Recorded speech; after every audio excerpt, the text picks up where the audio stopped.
সিনেমার শুরুতেই গল্পের নায়ক মহেশ এবং নায়িকা সিন্ধুকে দেখতে পাই।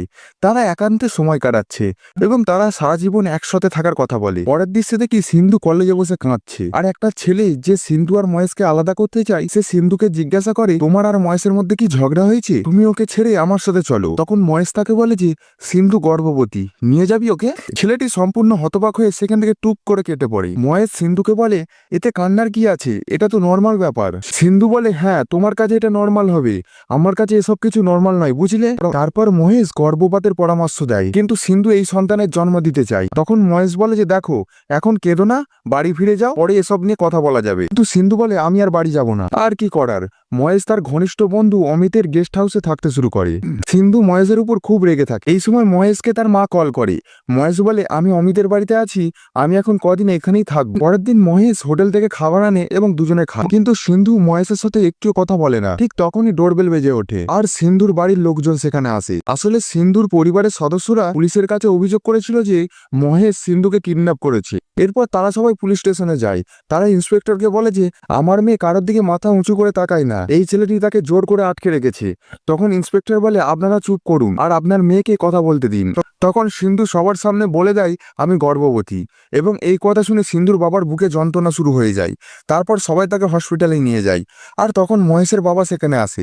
আসলে মহেশ ও তার বাবা দুজনে কেউ কারোর সাথে কথা বলে না, তাই মহেশের দাদা জিজ্ঞাসা করে সিন্ধুর বাবার কি হয়েছে। তখন তার বাবা রেগে বলে যে বিয়ের জন্য পণ্ডিতকে আনতে যাচ্ছে, তুমি তোমার জীবন তো নষ্ট করেইছো, তার সঙ্গে ওই মেয়েটার জীবনও নষ্ট করে দিলে। কিন্তু একটা কথা মানতেই হবে, তার বাবার হার্ট অ্যাটাক হয়েছিল, কিন্তু তারপরেও মেয়েটি ওই কুলাঙ্গারকে সমর্থন করেছে। তাকে বলে দিও অন্তত ওই মেয়েকে যেন সে ভালোভাবে রাখে, তার যেন যত্ন নেয়। এই কথা বলে তার বাবা সেখান থেকে চলে যায়। মহেশ অমিতকে বলে, তোর কাকার কোম্পানিতে একটা ছোট্ট কাজের ব্যবস্থা করে দে না। অমিত তাকে বলে হয়ে যাবে। আর এখন মহেশ আর সিন্ধু অমিতের গেস্ট হাউসেই থাকতে শুরু করে, এতে তাদের ঘর ভাড়া বেঁচে যায়। এরপর মহেশকে চুপ করে বসে থাকতে দেখি, কারণ সিন্ধু তার সঙ্গে কথা বলে না। ঠিক তখনই সিন্ধু এসে তাকে জড়িয়ে ধরে, আর সে দুদিন ধরে তার সাথে কথা না বলার জন্য সরি বলে। মহেশ তাকে বলে যে অমিত আমাকে একটা চাকরির ব্যবস্থা করে দেবে, তারপর একটা সেকেন্ড হ্যান্ড বাইক কিনবো, কাজের পাশাপাশি খাবার ডেলিভারিও করবো, তোমার কলেজের ফি, মেডিকেল খরচ আমি সব সামলে নেবো, চিন্তা করো না। সিন্ধু বলে, দেখো এত চিন্তা করো না, আমরা দুজনে একসাথে আছি, আমরা ঠিক কিছু না কিছু করে নেব। এরপর মহেশ সকালবেলা কলেজে যায় এবং সন্ধ্যাবেলায় কাজে যায়, কিন্তু তাও তাকে অমিতের কাছে হাত পাততে হতো। সিন্ধু বলে, দেখো এটা ঠিক নয়, আমাদের একটা ছোট্ট ঘর ভাড়া নেওয়া উচিত। কিন্তু মহেশ তাতে রাজি হয় না, কারণ তাকে যদি ঘর ভাড়া টাকা দিতে হয় তাহলে তো তার বেতনের অর্ধেক টাকা সেখানেই চলে যাবে। তারপর কলেজের ফি, খাবার এবং অন্যান্য খরচ, তোমার চিকিৎসার খরচ কে দেবে? এসব ভেবে তারা আলাদা ঘর ভাড়া নেওয়ার চিন্তা বাদ দেয়। একদিন রাতে যখন মহেশ কাজে যায় তখন সিন্ধু বাড়িতে একাই ছিল। তখন অমিতের কিছু বন্ধু সেখানে পার্টি করতে চলে আসে। সিন্ধু যখন অমিতকে ফোন করে তখন সে বলে, দুঃখিত বোন, আসলে তাদের কাছেও আমার গেস্ট হাউসের একটা চাবি আছে, আর আমাকে না জানিয়ে তারা এখানে চলে এসেছে, দয়া করে আজকের রাতটা ম্যানেজ করো, এমনটা আর কখনো হবে না, আর ওরা তোমাকে একটুও বিরক্ত করবে না। এরপর সিন্ধু মহেশকে কল করে, কিন্তু সে কাজে ব্যস্ত থাকায় ফোনটা রিসিভ করে না। এরপর সকালে যখন সে আসে তখন সে দেখে ঘরের ভেতর মদ্যপান অবস্থায় সবাই পড়ে আছে। সিন্ধু বলে, আমার দিকে তাকাও, আমি এখানে থাকতে চাই না, তাড়াতাড়ি একটা বাসা খুঁজে নাও। তারপর মহেশ অমিতের কাকাকে বলে যে 2000 টাকা ভাড়া নেবে এমন কোনো ঘর আছে আপনার কাছে? তারপর সে তাদের একটি ছোট্ট ভাড়া বাড়িতে নিয়ে যায়। এরপর তারা দুজন সেখানে শিফট হয়ে যায়। এই পরিস্থিতিতেও মহেশ ও সিন্ধু একে অপরকে খুশি রাখার অনেক চেষ্টা করে। সিন্ধু বলে, আমার একটা স্বপ্ন আছে, আমি চাই একটা ফাঁকা রাস্তায় শুধু আমি আর তুমি অনেকটা পথ হাঁটবো। মহেশ বলে, তুমি তোমার বাবাকে বলো যে তোমার জন্য আলাদা রাস্তা তৈরি করে দিতে, তবে তোমার স্বপ্ন পূরণ হবে। এইরকম করে তারা মজা করতে শুরু করে। সিন্ধু বলে, দেখো যদি ছেলে হয় তাহলে নাম হবে আদিত্য, আর যদি মেয়ে হয় তাহলে নাম হবে অদিতি, ঠিক আছে? তারপর একজন মহিলা সিন্ধু ও মহেশকে তার বিয়েতে নিমন্ত্রণ করতে আসে। সিন্ধু বলে, আমাদের তাকে অন্তত একটি সোনার আংটি উপহার দেওয়া উচিত। এই আর্থিক সংকটের মধ্যে মহেশ এতটা দামি উপহার দিতে চায় না। এই নিয়ে দুজনের মধ্যে একটু ঝগড়া হয়। সকালে কলেজ এবং রাতে কাজ, আর তার উপরে আর্থিক সংকট। মহেশ এই সব নিয়ে অনেক টেনশনে ছিল। একদিন সে মদ্যপান করে বাড়ি ফিরে আসে, সেই দিন দুজনের মধ্যে ঝগড়া হয়। পরবর্তী দৃশ্যে সিন্ধু হসপিটালে চেক আপের জন্য আসে এবং মহেশের সাথে মোটেও কথা বলে না। মহেশ তাকে বলে যে আমাকে ক্ষমা করে দাও। সিন্ধু বলে, তুমি আর কখনো মদ খাবে না বলো? কিন্তু মহেশ বলে যে বাচ্চা জন্ম না হওয়া পর্যন্ত আমি মদ পান করব না। মহেশ সিন্ধুর জন্য 9 মাসের স্বাদের অনুষ্ঠান করে, সমস্ত প্রতিবেশী তাদের আনন্দে যোগ দেয়। সিন্ধুও খুশি হয়। এরপর যখন আবার সিন্ধু চেক আপের জন্য যায় সে মহেশকে ডাকে, কিন্তু সে বলে আমি বড় ভাইয়ের কাছ থেকে কিছু টাকা চাইতে এসেছি। সিন্ধু একাই ডাক্তারের কাছে যায়। তখন ডাক্তার তাকে বলে, তোমার স্বাস্থ্য মোটেও ভালো না, যদি নিজের যত্ন না নিতে পারো তাহলে সন্তান নিয়েছো কেন? তুমি কেন একা এলে? তোমার স্বামী কোথায়? সিন্ধু কোনো উত্তর দিতে পারে না। সে মন খারাপ করে বাড়ি ফিরে আসে। আর ওদিকে কাজের ফাঁকে মহেশের বন্ধুরা তাকে ড্রিঙ্ক করতে বলে। সে বলে, না আমি খাবো না। তখন তারা তাকে উত্তেজিত করতে বলে, তুমি কি তোমার স্ত্রীকে ভয় পাও? এবং তারপর তাদের ভুল প্রমাণ করার জন্য মহেশ মদ্যপান করে। আর এরপর মহেশ দেরি করে ড্রিঙ্ক করে মাতাল অবস্থায় বাড়ি ফিরে আসে। সিন্ধু এতে অনেক রেগে যায়। সে কেমন মানুষ যে শিশুর মাথা ছুঁয়ে প্রতিজ্ঞা করার পর মদ খায়। পরের দিন সকালে সিন্ধু তাকে বলে, তুমি বারবার এমন কেন করো?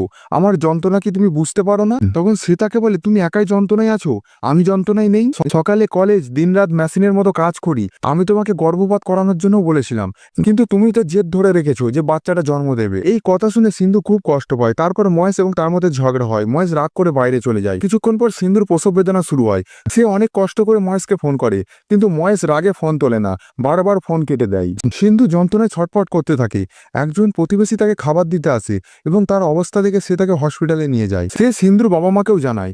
তার বাবা মা দুজনেই হসপিটালে যায়। তারা তার মেয়ের অবস্থা দেখে চিন্তিত হয়ে পড়ে। এদিকে কাজ শেষ হয়ে যাওয়ায় মহেশ বাড়ি ফিরে যায়। তখন তার প্রতিবেশী তাকে অবিলম্বে হসপিটালে যেতে বলে। সে দ্রুত হসপিটালে পৌঁছায়। তখন সে দেখে সেখানে সিন্ধু নেই। তার ভাই বলে যে সিন্ধুকে তার বাবা মা তার সঙ্গে নিয়ে চলে গেছে, বাচ্চাটাকে রেখে গেছে। এরপর মহেশ বাচ্চাটিকে কোলে নিয়ে সিন্ধুর বাড়িতে যায়। এরপর মহেশ সিন্ধুর বাড়িতে যায়, কিন্তু তার ঘরে তালা দেওয়া, তারা বাড়ি ছেড়ে চলে গেছে। বেচারা মহেশ খুব বিরক্ত হয়।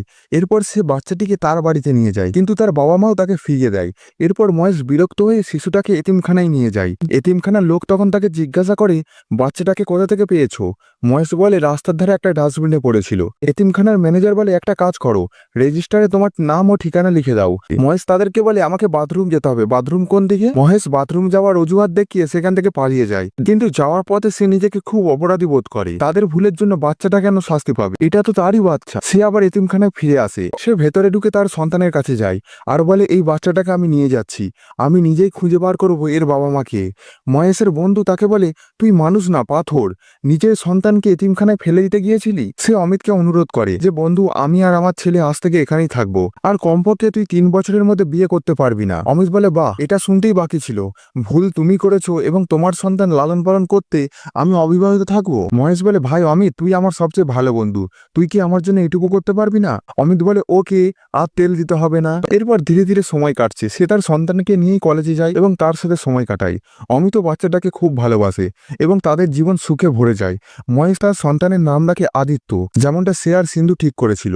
এরপর 5 বছর কেটে যায়। আদিত্য বড় হয়ে যায়। একদিন মহেশ তাকে স্কুলে নিয়ে যায়। সে জিজ্ঞাসা করে, সরকারি স্কুল কি বাবা? মহেশ বলে যে, যেখানে ফি কম। তাহলে বাবা, আমাকে ওই স্কুলে ভর্তি করে দাও, তোমাকে এত টাকা খরচ করতে হবে না। মহেশ খুব গর্বিত বোধ করে যে আদিত্য তার সমস্যা কষ্ট বুঝতে পারে। তো একদিন মহেশ আদিত্যকে স্কুল থেকে আনতে যায়। তখন আদিত্য তাকে বলে, সঞ্জয় নামের একটি ছেলে তাকে ফেলে দিয়েছিল আর তাই জন্য সে পায়ে আঘাত পেয়েছে। এবার মহেশ রেগে গিয়ে সঞ্জয়ের বাবাকে বলে, তোমার নাতিকে বলো যে সে আমার ছেলের ওপর যেন কখনো হাত না তোলে। আর এরপর সেই লোকটি অনেক রেগে যায় এবং থানায় যায় এবং মহেশের বিরুদ্ধে অভিযোগ করে। তিনি লেখেন যে, মহেশ সবার সামনে আমাকে অপমান করেছে, আমার ছেলেকে আমার নাতি বলেছে। এই কথাটা বলার জন্য তার কমপক্ষে 6 মাসের জেল হওয়া উচিত। মহেশ আদিত্যকে বলে, তুমি অমিত কাকার সাথে বাড়ি যাও, কিন্তু আদিত্য রাজি হয় না। পুলিশ বলে যে, তুমি যাও, তোমার বাবা পরে আসবে, কিন্তু সে রাজি হয় না এবং সে সঞ্জয়ের বাবাকে বলে যে, আমার বাবা আমার জন্য তো আপনার সাথে ঝগড়া করেছিল, তাহলে আপনি আমার নামেও কেস করেন। এই কথা শুনে সঞ্জয়ের বাবা আর কেস করে না। এরপর তারা সেখান থেকে চলে যায় এবং তারপর মহেশকে সে জিজ্ঞাসা করে, তুমি হঠাৎ এত রেগে গেলে কেন? মহেশ বলে, আমি খুব আর্থিক সংকটের মধ্যে দিয়ে যাচ্ছি। সঞ্জয়ের বাবা বলে যে, আমার বন্ধুর কোম্পানিতে একটা চাকরি আছে, আমি তার সাথে কথা বলছি, তুমি আগামীকাল ইন্টারভিউ দিতে চলে যেও। মহেশ আর কাউকে বিশ্বাস করে না, কিন্তু তবুও তার কাছে আর কোনো উপায় নেই। তাই সে পরের দিন সেই কোম্পানিতে ইন্টারভিউ দেওয়ার জন্য যায়। কিন্তু সে যার কাছে ইন্টারভিউ দিতে যায় সে আর অন্য কেউ নয়, সিন্ধু। মহেশ সঙ্গে সঙ্গে সেখান থেকে চলে যায়। সঞ্জয়ের বাবাকে বলে যে, আমি যার মুখ কখনো দেখতে চাইনি, আমি তার সাথে কাজ করব কি করে? সঞ্জয়ের বাবা তাকে বুঝিয়ে বলে, দেখো, 1 মাস কাজ করার চেষ্টা করো, তবু যদি তুমি স্বাচ্ছন্দ্য বোধ না করো তাহলে ছেড়ে দিও। আদিত্য মহেশ এবং অমিতের কথা থেকে জানতে পারে যে তার মা তাকে ছেড়ে চলে গেছে, কিন্তু মহেশ তাকে এতটাই ভালোবাসা দিয়েছে যে সে কখনো তার মায়ের অভাব অনুভবই করেনি। এর পরের দিন মহেশ অফিসে যায় এবং সিন্ধুকে ইগনোর করে মহেশ টিম লিডার হিসেবে তার কাজ শুরু করে এবং তার দলে ছিল 5 জন সদস্য, যেখানে বিনোদ নামের একজন ব্যক্তি নিজেকে সবচেয়ে স্মার্ট দেখাতে চায়।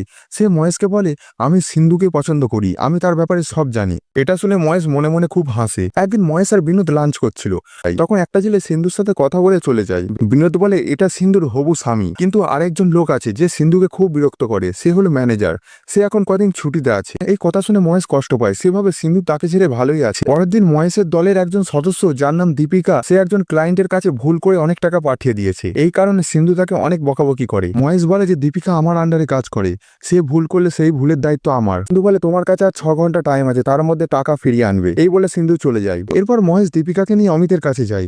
অমিত তাকে বলে যে ওই ব্যাংকে আমার এক বন্ধু কাজ করে, আমি তাকে বলে সবকিছু ঠিক করে দেবো, কিন্তু এর জন্য আমি 15,000 টাকা নেবো।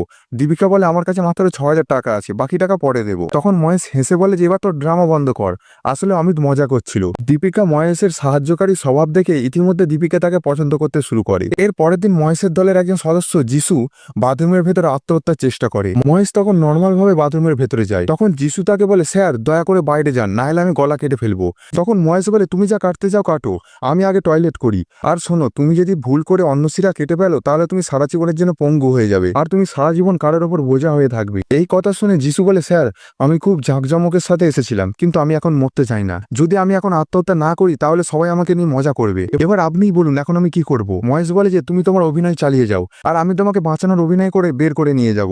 তাই তারা প্ল্যান মতো কাজ করে সেখান থেকে বেরিয়ে যায়। পরের দৃশ্যে আমরা আদিত্য ও মহেশকে একসাথে বসে থাকতে দেখি। আদিত্য বলে বাবা তোমার অফিসের মেয়েটা তোমাকে রাতে খাবারের জন্য আমন্ত্রণ জানাচ্ছে। মহেশ বলে ঠিক আছে, তুমি তোমার হোমওয়ার্ক করো। এই বলে মহেশ দীপিকার সাথে ডিনারে যায়। ডিনারের পর দীপিকা বলে যে আমি একটা আপনাকে কথা বলতে চাই। মহেশ বলে আমি ওয়াশরুম থেকে ফিরে আসি তারপর বলবে, আর তুমি বিল দিও না, আমার মানিব্যাগ থেকে টাকা নিয়ে বিল দেবে। এই বলে সে তার মানিব্যাগটা রেখে দিয়ে টয়লেটে যায়। সে চলে গেলে দীপিকা তার মানিব্যাগটি খোলে, সেখানে সে মহেশ আর সিন্ধুর ছবি দেখতে পায়। আসলে মহেশ ইচ্ছাকৃতভাবে এটি করেছে, কারণ সে বুঝতে পেরেছিল যে দীপিকা তাকে কি বলতে পারে, তাই সে ডাইরেক্ট না বলে দীপিকার মনে কষ্ট দিতে চাইছিল না, তাই সে এমনটা করেছে। এরপর দীপিকা অমিতের কাছ থেকে সবকিছু জানতে পারে। এরপর দীপিকা সিন্ধু আর মহেশ দুজনকে এক করার পরিকল্পনা করে। তারা সবাই অফিস স্টাফ মিলে বেড়াতে যাওয়ার প্ল্যান করে, আর সেখানে যিশুর প্রেমিকা তার বিয়েতে সবাইকে নিমন্ত্রণ জানায়। সেই দুঃখের কথা বলে যিশু মহেশকে প্রচুর পরিমাণে মদ পান করায়। এবার প্ল্যান অনুযায়ী সে মহেশ এবং সিন্ধুকে একটি ঘরে বন্ধ করে দেয়। সিন্ধু মনে করে এই সমস্ত প্ল্যান মহেশের, তাই মহেশকে উল্টোপাল্টা বলে চলে যায়। মহেশ বুঝতে পারে যে এই প্ল্যান তার টিমমেটরা করেছে, সে তাদের কিচ্ছু বলে না। একদিন অফিসে বিনোদ মহেশকে বলে যে এই সেই প্লে বয় যে সিন্ধুকে বিরক্ত করে, তার নাম রাঘব। সেই দিন সেই ম্যানেজার সিন্ধুকে অনেক কাজ দেয়, সবাই চলে যাওয়ার পরেও তাই সিন্ধুকে থাকতে হয়। আর তখন রাঘব তাকে বাজে বাজে ইশারা করে। তখন মহেশ বাইকে চাবি খোঁজার অজুহাতে রাঘবকে বিরক্ত করতে শুরু করে। রাঘব কাবাব মে হাড্ডি চাই না বলে সেও তার চাবি খুঁজতে লেগে যায়। মহেশ বলে চাবিটা সম্ভবত বাথরুমে আছে। রাঘব তখন তাড়াতাড়ি বাথরুমে যায় এবং সুযোগ বুঝে মহেশ তাকে ধরে ফেলে এবং তাকে মারধর করে। আর সে বলে যদি ভবিষ্যতে কোনো মেয়েকে আর বিরক্ত করো তাহলে আমি পুলিশের কাছে তোমার অভিযোগ করব যে তুমি অফিসের সব মেয়েকে ধর্ষণ করার কথা বলো। এই বলে মহেশ চলে যায়, আর মহেশ সিন্ধুকে তার বাড়িতে পৌঁছে দেয়। এতে দুজনেরই পুরনো কথা মনে পড়ে যায়। এরপর 1 মাস কেটে যায়। মহেশ তার চাকরি ছেড়ে দেওয়ার সিদ্ধান্ত নেয়, তাই অফিসের সবাইকার রিকোয়েস্টে সে আদিত্যকে অফিসে নিয়ে আসে। আর আদিত্যর সাথে সবাই খেলা করে। সে ছুটে গিয়ে সিন্ধুর পেছনে লুকিয়ে পড়ে। সিন্ধু তখন তাকে জিজ্ঞাসা করে তোমার নাম কি। সে বলে আদিত্য। সিন্ধু নামটি শুনে চমকে যায় এবং তাকে তার বাবার নাম জিজ্ঞাসা করে। সে বলে মহেশ। সিন্ধু বলে তোমার মায়ের নাম কি। সে বলতেই যাচ্ছিল ঠিক তখনই বিনোদ চলে আসে আর তাকে নিয়ে চলে যায়। আর এরপর তাড়াতাড়ি সিন্ধু তার বাবাকে ফোন করে আর বাবাকে জিজ্ঞাসা করে। তার বাবা তখন তার কাছে ক্ষমা চায় এবং সব সত্যি বলে দেয়। সিন্ধু বুঝতে পারে যে সে অনেক বড় ভুল করেছে। সে ছুটে ছুটে মহেশের কাছে যায়। সমস্ত কর্মীরা তখন তাদের একা রেখে সেখান থেকে চলে যায় এবং বিনোদ আদিত্যকেও নিয়ে যায়। তখন মহেশ তাকে জিজ্ঞাসা করে তুমি তো বলেছিলে সন্তান চাও, কিন্তু জন্ম দিয়ে কেন তাকে ছেড়ে চলে গেলে। সিন্ধু তখন কাঁদতে কাঁদতে বলে আমার বাবা বলেছিল যে জন্মানোর পর বাচ্চাটি মারা গেছে, আর আমাকে বলেছিল যে মহেশের দায়িত্বহীনতার কারণেই শিশুটি মারা গেছে। এই সব শোনার পর তোমার উপর আমার খুব রাগ হয়েছিল, আমি রেগে গিয়েছিলাম, তাই তাদের সাথে চলে যাই। আমাকে ক্ষমা করো, আমার বাবা আমাদের দুজনকে আলাদা করার জন্য এসব কিছু করেছে। তারপর মহেশ তাকে শান্ত করে আর বাইরে গিয়ে আদিত্যকে নিয়ে আসে।